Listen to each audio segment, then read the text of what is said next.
The S&P 500 continued its streak, now up 7 out of 8 days, moving into expiration for the second consecutive expiration cycle on a parabolic move to the upside. Not as strong, not as crazy, but again, we're not coming off. We've already had one, so it's hard to get two parabolic peaks that are successively more parabolic each time.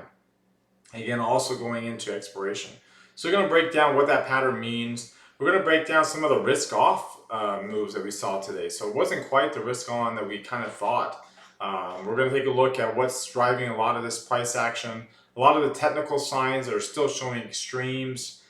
Same patterns we saw on Monday, last Friday, that are still hanging in there. So still very strong, very extreme levels for a lot of these indexes. We head into an earnings season. In fact, one of the most bullish, one of the markets have been more bullish now going into earnings than what we've seen in a very, very long time.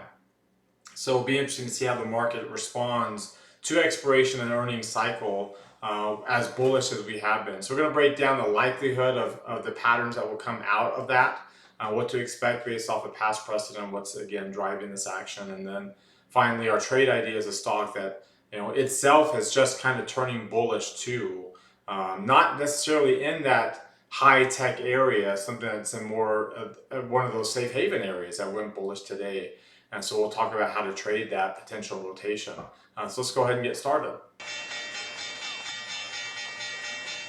Today is Wednesday, July the 19th, 2023. This is the Market Outlook from MarketScholars.com. My name is David Settle. All right, before we get going too far, I invite you to subscribe to our YouTube channel with this icon here, the red subscribe button down below. Click the thumbs up icon to like our video. Comment on anything that stood out to you today. Join our website at MarketScholars.com for free. Follow me on Twitter for more content between the videos, and join our Market Outlook Facebook group that we've created.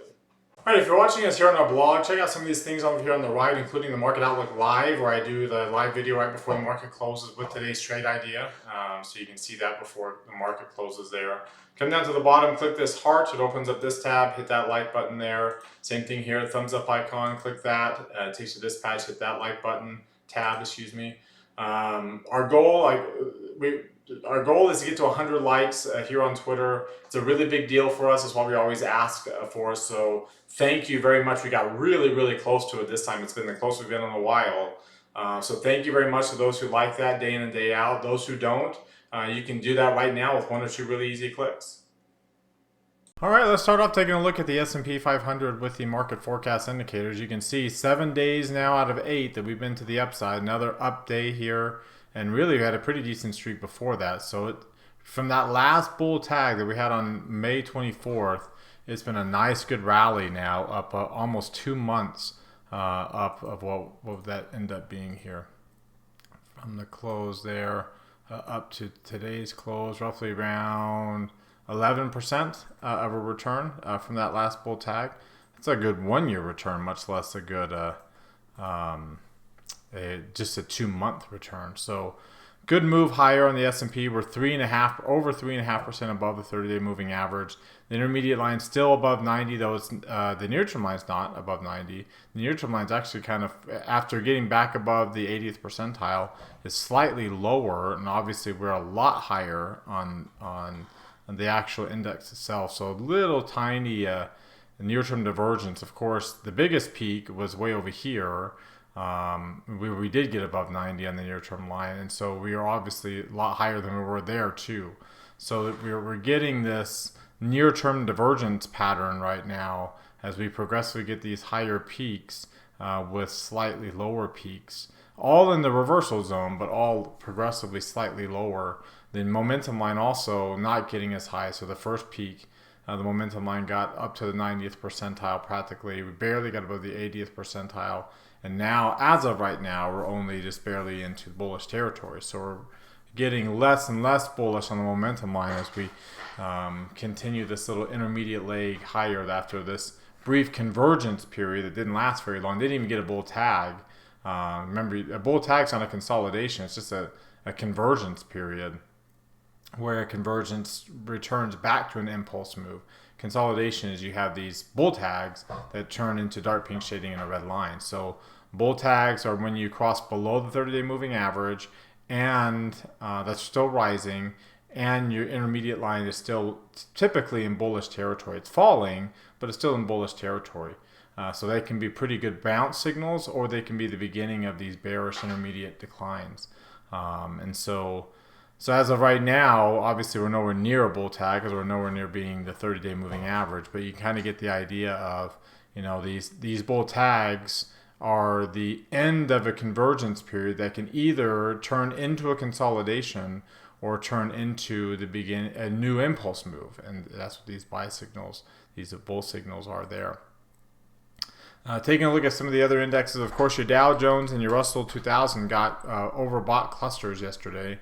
And your Dow Jones got one after breaking out above this high point here around 34,600, got above 35,000 today. So you finally cleared a major big round number, 35,000. A little bit of a long upper shadow. We'll see how long that persists there. Near-term line back in the reversal zone.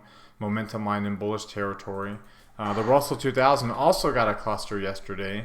It did not break above these highs. Still below its February peak. Still below its August peak of last year. Even though we're 5% above the moving average, it's been on a nice good run.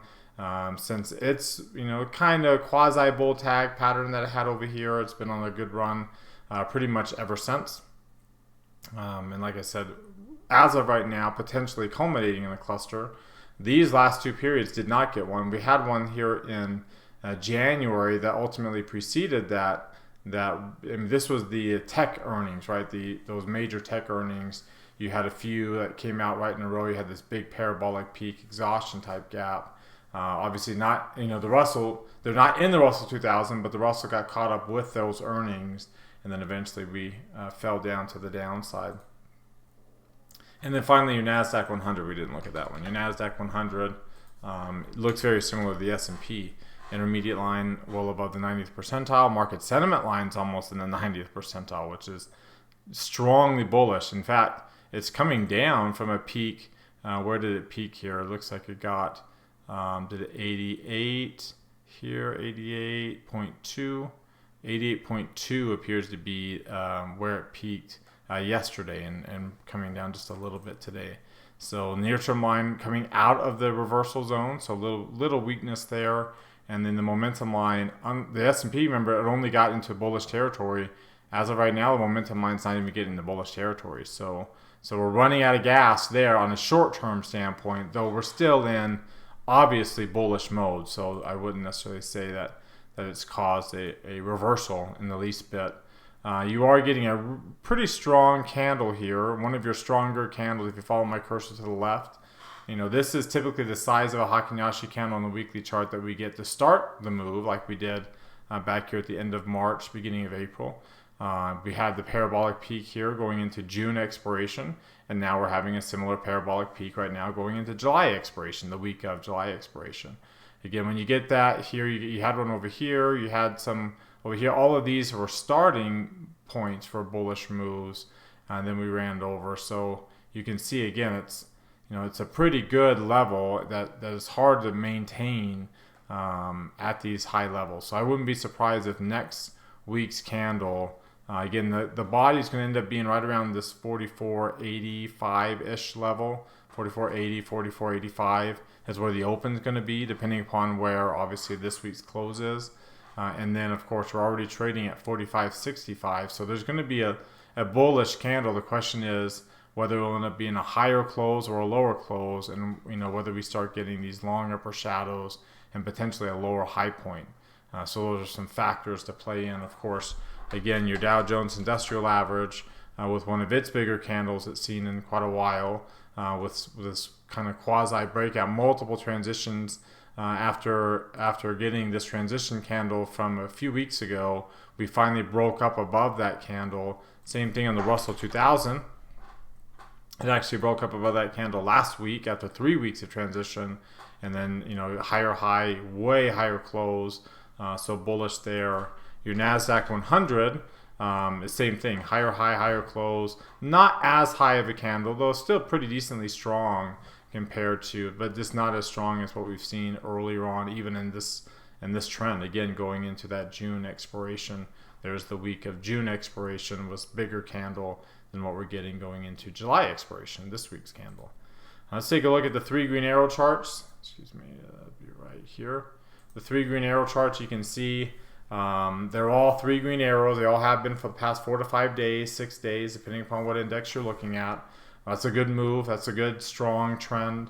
Neither one of them are close to throwing a red arrow on either one of them. So that's, you have to get at least one red arrow to get the shading to come off, and then you have to get the 3 reds to get the pink shading to come on, more than just a day.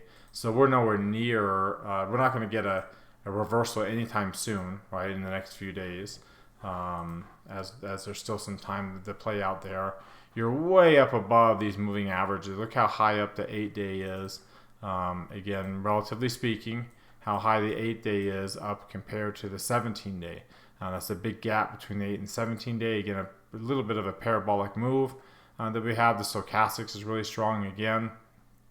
And if you look at the gap between these moving averages, especially like the 50 and the 200-day moving averages, that gap has gotten to strong levels. You have to zoom way out to see how far back it goes to get back to these levels. It's above this level that we were prior to the correction, just barely. You're back into 2021 levels. You can see even going into COVID, you're barely above this level. Going into 2018, this is kind of a common time frame, you're right about at this level. So getting up to this 7% mark between the 50 and 200-day moving averages prior to the reopening trade was considered a pretty strong momentum move on a long-term basis, especially with the stochastics up there and well above the 90th percentile. You're also seeing those extreme measures across a lot of these other indicators. The positive indicator is still above 40, above 43. In fact, the ADX now is almost above 40. The negative indicator has dropped down almost to 12, not quite, but it's gone down to pretty low levels. The RSI is also still at extremes, almost at 75, slightly lower than the last peak we had at June expiration. Obviously, the CCI is not nearly as strong as it was. Then again, it was diverging going into June expiration. It's diverging right now going into July expiration as well. You look at the money flow index. We saw that peak. It's been hovering right around this 80 mark. It did get above 80 yesterday. It's right close to 80 again today. That's a high level for the money flow. It's extreme, not just a high level. Sorry, it's an extreme level. The trend quality indicator is above 8. So you see I got a line there. It's not common for it to get above 8. The last time was in September of 2021 that preceded this intermediate decline. You can see as well in this parabolic peak in September 2000 preceded that intermediate decline. And of course in June that preceded a kind of a quasi-intermediate decline there. 2000 going into COVID, it was above 8 for quite a bit of time. Really strong trend going into COVID, and you can see how strong the correction was. And then, of course, going into 2019, we were above 8 for quite some time, coming off of the correction lows of 2018. See, we're well off the correction lows of October. And then, again, preceding a pullback that we had there in May. So, again, extreme lines across the board. Just like in June expiration, we are trading. This is not common for us to be trading this long outside the Keltner channel going into expiration. The last time before was last August, and you saw what happened in the expiration cycle that came after. And then again now, and going into June, we were way outside the Keltner channels, and now going into July, we are way outside the Keltner channels again. So that's 2 consecutive expiration cycles where we get these parabolic peaks. Now, we're not outside the bandwidth. We weren't outside it in June either. But we're not outside the bandwidth, even though we started the expiration cycle kind of getting, at the little decline. We got back up above it. And we've been above it for at least been in the 94th percentile or higher for the past week or so. So needless to say, we're at really strong levels, very strong momentum. The bands are outside the Keltners. And again, not common for this to end an expiration cycle this bullish on this much of a parabolic move and it typically leads to volatility in the next one, especially now with two of these right back to back. Looking at the 4-week range, so you see how small the range was today. Slight higher high, a much significantly higher low, and finishing up above yesterday's high, right in the middle of the range today, way up above the 4-week value area, way up above the 4-week value area there. You can see these gaps that we got last week. There's those common gaps are still in play, something to keep an eye on. The range has improved as we've gotten these new highs, but not very much. Like the new low is not like it's stuck here and it's going to continue to move to zero. We're not going to test that low anytime soon. So the red line is going to eventually work its way to zero. The green line, we've been getting new highs every day, so the green line still hasn't worked its way back to 70 yet. So we're still 6 days away from the potential for a reversal signal. Right? That would mean that the Arun has to get back below 70. Obviously, the red line will have hit zero again. And then we are susceptible. So let's see how things play out post-expiration and how that 6-day window ends up playing out there. As mentioned, today's range was really small. The volume and the range, both of them really, really small here. 64 million shares, a 2.32 point range. Both those numbers way below the average. The average itself, the ATR is low as it is. And then we were half of that, so or barely more than half of that. So very, very small range, and the volume, as I said, 64 million, way below the average, way down here.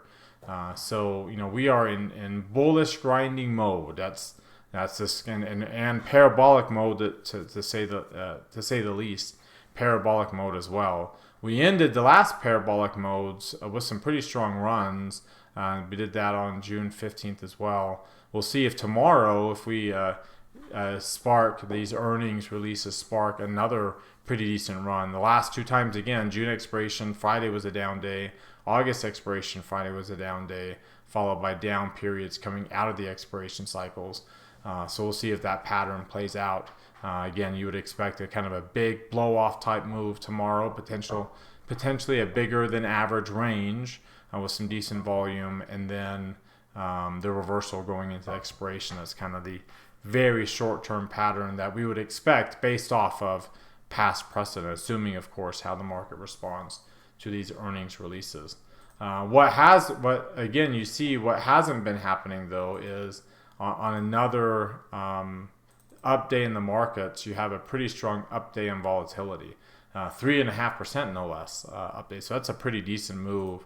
Not the strongest, but pretty decent if you look at the daily moves here. We've obviously had bigger moves, but you can see, like, the last time we had volatility up 3% or higher was on June 5th and June 6th. And June 5th and June 6th, here's the 5th, right there was a small down day, and the 6th was a little bit bigger down day. So the fact that we are 3% up, you can see for another example, the 23rd and the 26th were other 3% gains, the 23rd and the 26th. If you look over here, the 23rd is right there, so a pretty decent down day, and the 26th was a pretty decent down day. So you get the sense that it's not common for the VIX to be up 3% or more on the day that the S&P is up 2. Now, granted, small gains and smaller than average ranges, but needless to say, that maybe you might get a small up day on the VIX, but not a 3% or higher up day, which you can see are pretty significant moves.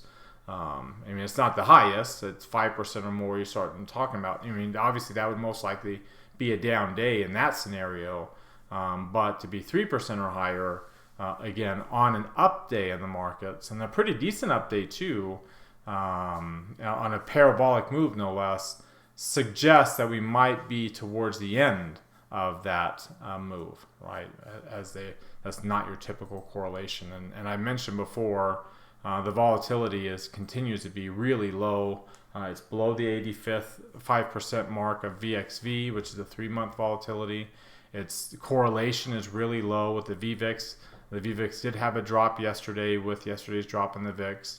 And the VIX bounced back up today. The VVIX did not bounce up very much. So there continues to be a very weak correlation which usually precedes a jump higher in the VIX. The VIX usually catches up to the VVIX. As mentioned before, the VIX's range is very compressed, way below 10%, way below 8% on a tip. That's typical when you have a jump in volatility. You can see that the range starts off really low. You can see right here on that first move, the range dipped down to 7.5% before rising. But that rise in the ATR typically follows the rise.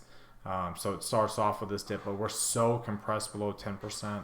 It's really, really low ranges here. Even on an absolute basis, it's extremely low compared to where it's been in the past year. And then you just look at how far we are below in the seasonality of the VIX as we head into expiration, as we head into next week's FOMC. The low point of the range is right there, right pretty much on the FOMC date. So we'll see if that ends up playing out, the seasonal low for volatility.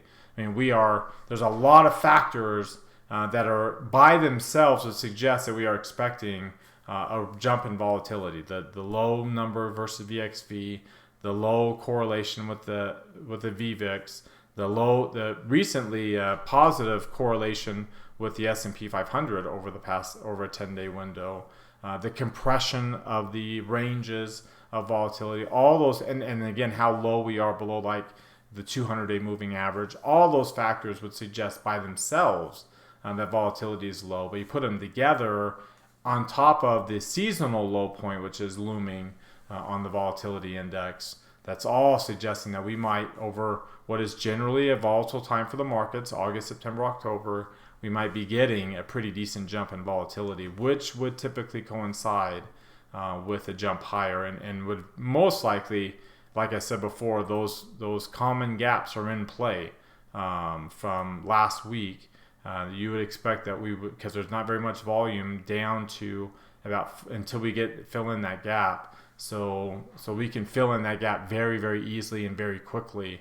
Again, most likely after options expiration here in the next 2 days. All right, now let's take a look at what's driving this price action. As you can see, strong return for the Qs, up over 21% in the last 3 months. And shoot, if I were to go back 6 months on this, it's even more dramatic. Look at that 6-month return, 38%. I tweeted out earlier today that's only the 4th time we've had 6-month returns this high. The last 3 times came off of major bear market low, or 2 of those 3 times came off of major bear market lows, 2003, 2009, and then the COVID low, which is probably the most significant correction we've had since 1987. So pretty, and all 3 of those instances, long-term yields were down significantly. Of course, yields are up, have been up over the past couple of years. So this would be the first time we've had such a big return with higher yields rather than lower yields, like we had those other 3 instances. A very strong move, of course. Nothing else, right? IWM's only up 7%, and that's all in the last few weeks, right? I mean, it was negative going into the beginning of July. EFA, same thing, is up 5%, but that's in the last couple of weeks. EEM is down over the last 2 weeks despite weakness in the dollar here lately. And of course, like I said, yields are down, real estate's down, high yield bonds are down, commodities are all down. So this is a QQQ story, and it still is. I mean, there is nothing else that is showing any significant gain. Gold is having a little bit of a run, again, mostly because of the weakness in the dollar that we've seen. So if we just look at today alone, let's just take a look at just today, and then we'll take a look at the week so far. And you can see the real estate bonds were the big winners today. These would be the REITs for real estate. Commodities were up as well. The dollar was strong. So we had some weakness as a result for equities. Equities underperforming bonds, underperforming the cash, underperforming commodities. High yield way underperforming bonds. So if you take a look at that rotation here, let's go over here to this relative strength chart and take a look at high yield relative to IEI. So this is technically the 5 to 7 year bond. Kind of matches the duration a little bit better. Again, you can see it has been so bullish, and it is at its highest levels of the cycle. If you were to go back a couple of years to see this whole cycle that we've been in, it is at the highest levels of the cycle, way higher than March of 2022, way higher than March earlier this year before the banking issues hit the fan. And you can see the big drop when the banking issues hit the fan. So the highest level, the highest credit spreads between high yield and their corresponding treasuries. If we were to go out to TLT, IEF or LQD and IEF, so that's IEF would be more the 10-year bond, matching up with corporate bonds, not at the highest years of its cycle last November. Here in March, you can see we were higher, and then again in February 2nd at that peak, exhaustion peak there, last time we had earnings for these tech giants.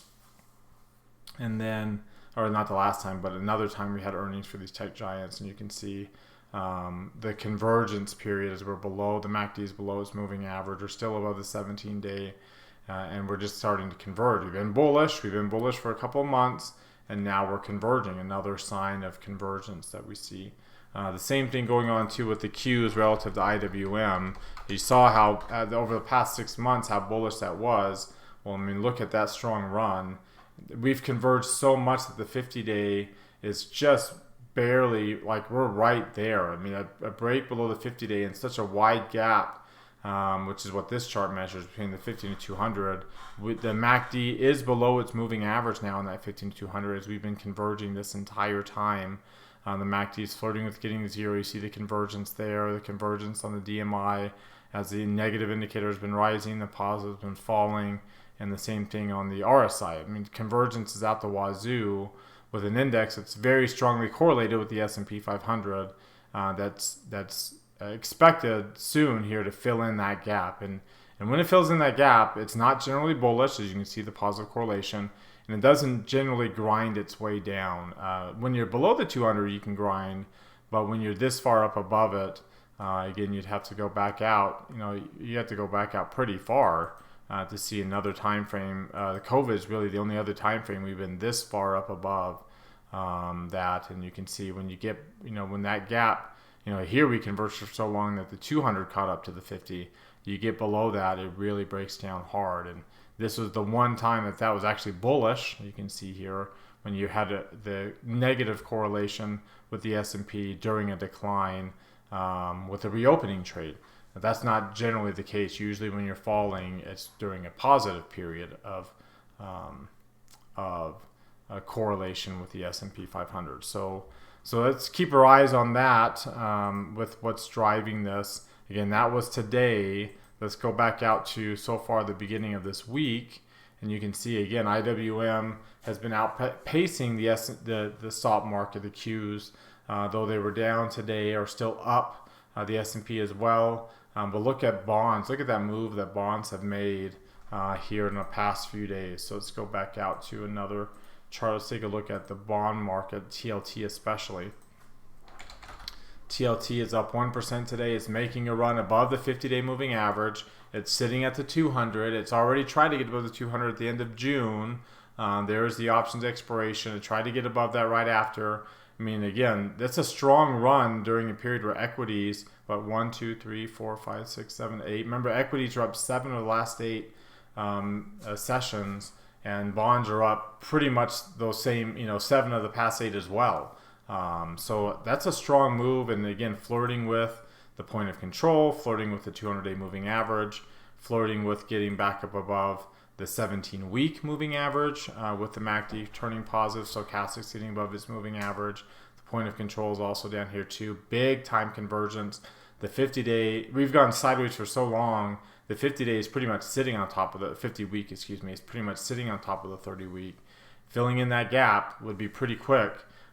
So again, that's something. I mean, bonds are not falling anymore. Bond yields are not rising anymore as we are kind of sitting here at this 3.75 level at its 50-day moving average. Remember that we're 99% probability that we're going to raise rates next week to 5.5%, and the 10-year yield is at 3.75%.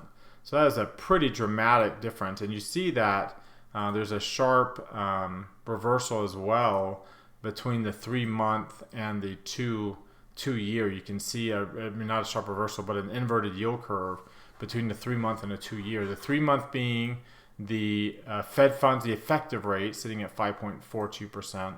The 2-year being what the Fed's pricing in.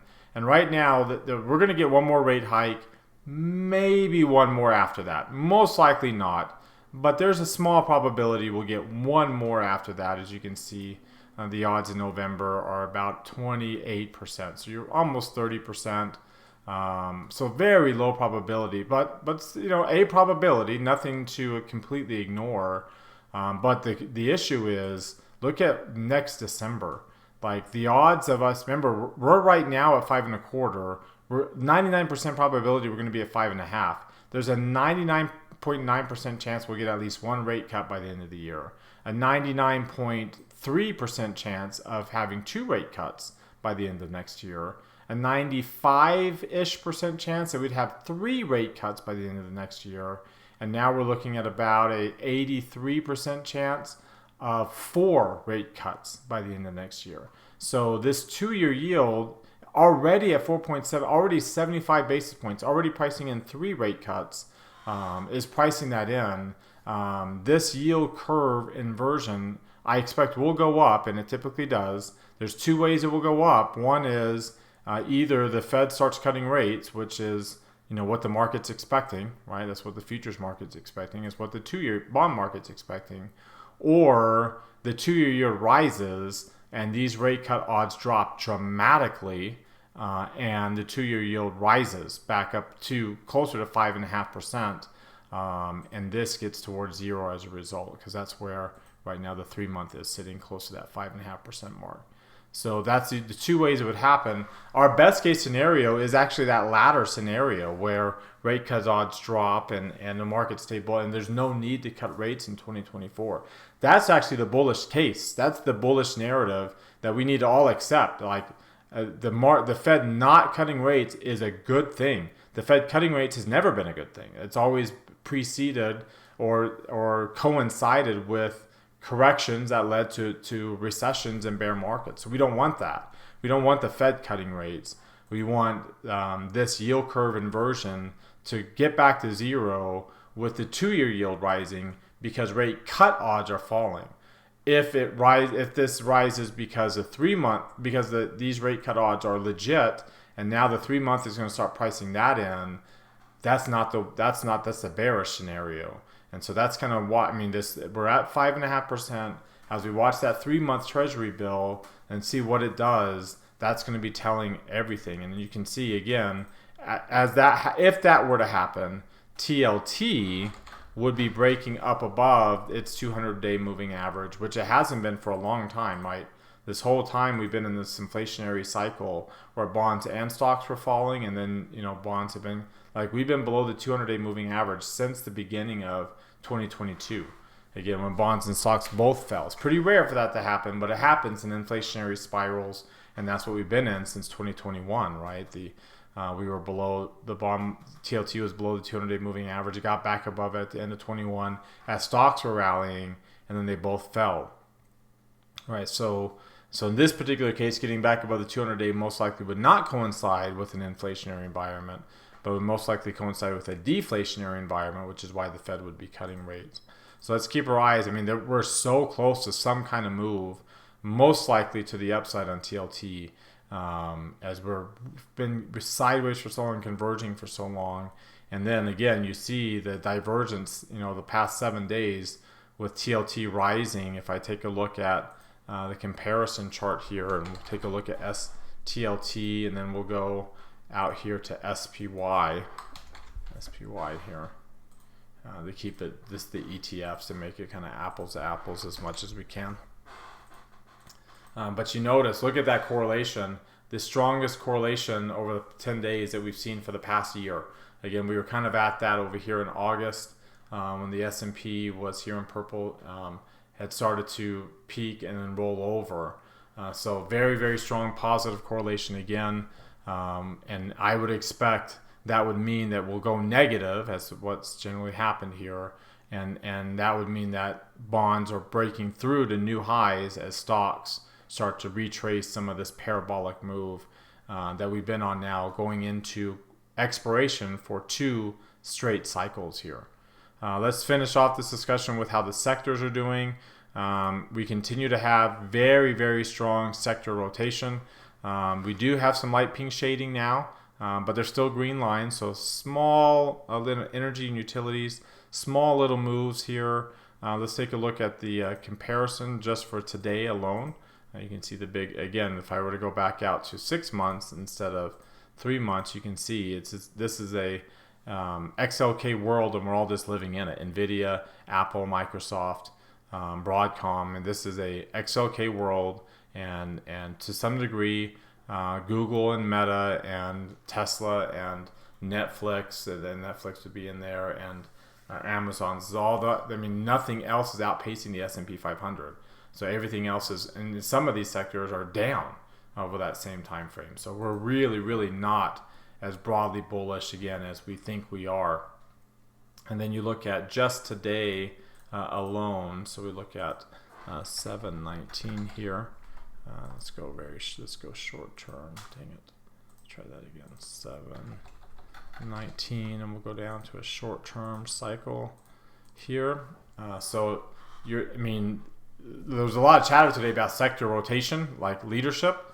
This is not the leadership you want. These are safe haven areas: staples, utilities, real estate. We're rotating in the safe haven as we head into a parabolic peak ahead of an options expiration. Right, XLK, materials, industrials, all economic sensitive areas. That is a one-day phenomenon so far. If I were to zoom out, technology is still the big winner for the week. Financials is up there too, as this is a reaction to earnings. Real estate and utilities are still the biggest losers of the week, as they had a really rough first 2 days. But you can see now, again, we've had some rotation from these cyclical areas now to where not so cyclical. Like I said, with those safe haven staples, which a big loser too going into today. Those are your 3 big losers, or your 3 big winners today. Small and slight rotation there into safety. All right, if we take a look at our trade idea of the day, we take a look at Mondelez. Mondelez got a bear tag. So in other words, again, a bear tag comes from the stock closing above the moving average, with the moving average still falling and the intermediate line rising out of from the lower reversal zone, but not quite in bullish territory yet. So typically is either a sign of a bounce to the downside or the beginning stages of a new move to the upside. In this case, it was kind of a sideways trend, but eventually the new move to the upside. So that's kind of that. We're looking at this from a bullish standpoint. If you take a look at the long-term chart from Mondelez, you can see you also have a transition candle forming this week with a green arrow, which means we're back above the 10-week moving average. It's a positive development as the weekly Hakunashi candles there are improving. Looking at the 3 green arrow chart, not surprising to see 3 green arrows here as we move up above the moving average. That's usually the last green arrow is getting back above the moving average there, so we have that. But we didn't just cross above the 30. We actually crossed above the 30 and the 17-day. Sorry, give me a second to get this back on.